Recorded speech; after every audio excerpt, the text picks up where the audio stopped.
নবীজির জুতো মুবারক একজন ইহুদির বাচ্চা সন্তান নিয়ে বুকের মধ্যে লাগাই রাখতো।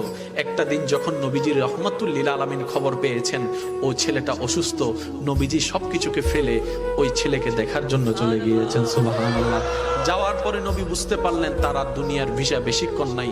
রবের কাছে দোয়া করলেন, ও আল্লাহ, আমাকে মহাব্বত করে আমার জুতা নিয়েছে, আমাকে মহাব্বত করে আমার জুতা বুকে নিয়েছে। জগৎ যখন জানবে নবীর জুতা বুকে নিয়ে নেওয়ালা জাহান্নামে চলছে, জাহান্নামের আগুনে চলছে, আল্লাহ, এটা তো আমার ইজ্জতের ক্ষতি, এটা তো আমার ইজ্জতের ক্ষতি। তুমি না বলেছো ওয়ারাফানা লাকা যিকরাক, তুমি তো বলেছো ওয়ালা সাওফা ইউতিকা রাব্বুকা ফাতারদা, তুমি তো আমাকে বলেছো ওয়ামা আরসালনাকা ইল্লা রাহমাতাল লিল আলামিন। নবীজি যখন রবের কাছে ফরিয়াদ করলেন, রব দোয়া কবুল করলেন।